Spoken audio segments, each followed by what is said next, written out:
Bonjour à toutes et tous, je m'appelle Aline Huya, je suis maîtresse de conférences en art et philosophie à l'Université Toulouse-Jean Jaurès. Et dans le cadre de l'ouvrage collectif Métaphysique et sciences dirigé par Raphaël Kunzler aux éditions Hermann, j'ai rédigé un chapitre intitulé James et Darwin, de la pratique scientifique comme imagination. Dans cet article, je m'intéresse donc principalement à la philosophie de William James et à la manière dont, pour moi, elle témoigne, elle revendique même la nécessité d'un nouveau type d'articulation entre science et métaphysique. Alors, on a coutume de dire, et à juste titre, que le pragmatisme américain est l'un des premiers mouvements philosophiques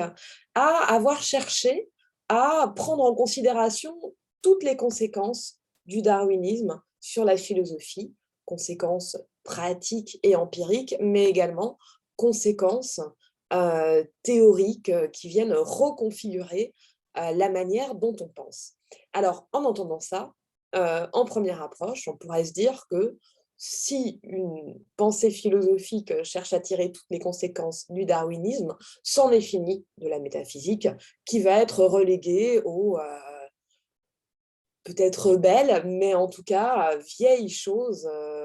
choses du passé à reléguer dans nos étagères. Et ce que nous montre la pensée de William James, et également, je fais une incursion dans mon article, ce que nous montre la pensée de John Dewey, notamment à travers sa conférence de 1909, L'influence de Darwin sur la philosophie. Ce que nous montre le pragmatisme, donc, c'est qu'il n'en est rien. C'est que l'incursion du darwinisme en philosophie, les conséquences majeures que le darwinisme introduit dans la pensée théorétique ne signe pas la fin de la métaphysique, mais demande que nous pensions à nouveau frais l'articulation entre science et métaphysique. En effet, qu'est-ce qui nous fait découvrir en philosophie le darwinisme? Qu'est-ce qui, pour William James, est particulièrement central, particulièrement notable dans les avancées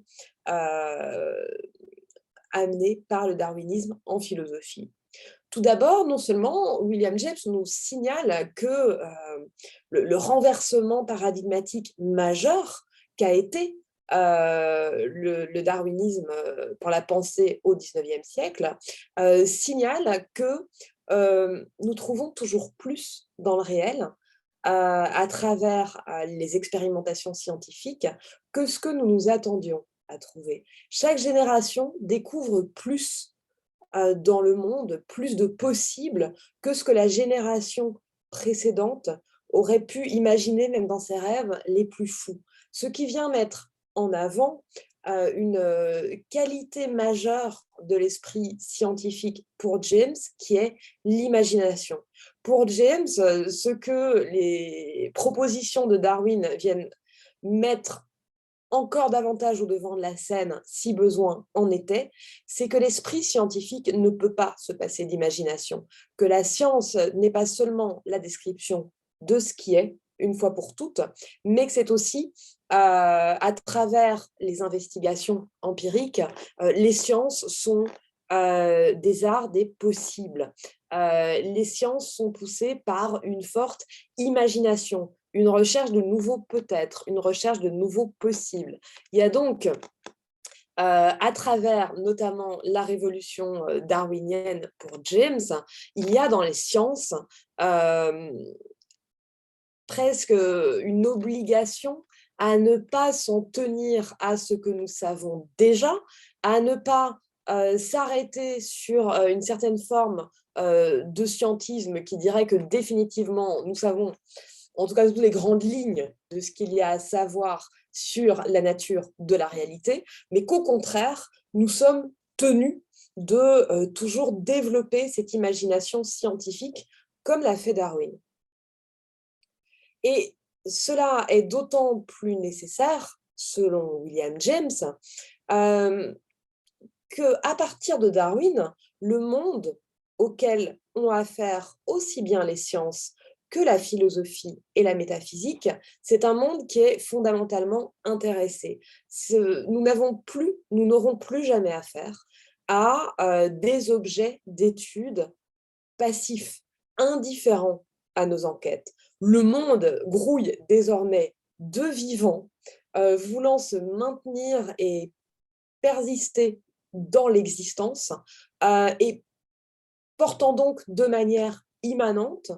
des valeurs, des intérêts. Le monde est saturé d'êtres intéressés et intéressants, pourrait-on dire, qui ne sont pas du tout indifférents à nos enquêtes, qu'elles soient scientifiques ou métaphysiques, qui ne sont pas du tout indifférents à ce que nous disons et trouvons sur eux. Ça, c'est une, on pourrait dire, révolution paradigmatique, hein. C'est une avancée majeure, un changement majeur induit par le darwinisme au sein de la pensée philosophique. Donc, en conclusion, ce que William James, et notamment dans La volonté de croire, publié à la fin du XIXe siècle, met en évidence, c'est bien que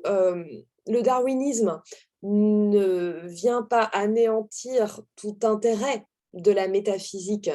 dans les enquêtes philosophiques, voire même dans les enquêtes scientifiques. Au contraire, en mettant l'accent sur l'insistance des possibles, de ce qu'on ne sait pas encore, mais que l'on peut parier, que l'on trouvera dans de futures investigations philosophiques, et scientifiques, en mettant en évidence l'importance de l'imagination scientifique qui s'adresse à des êtres fondamentalement intéressés par tout discours et par toute enquête qui les concerne. Ce à quoi nous aboutissons, c'est à un plaidoyer radical pour l'imagination scientifique, c'est-à-dire une pratique de l'enquête scientifique qui ne se borne pas à décrire le monde tel que nous pensons savoir déjà qu'il est, mais qui est activement intéressé à non seulement connaître et approfondir les connaissances de ce que nous savons déjà du monde, mais également à ne pas renoncer à des peut-être, à ne pas renoncer au possible qui anime toutes les valeurs de chaque être peuplant désormais le monde de la science et de la métaphysique. Je vous remercie pour votre attention.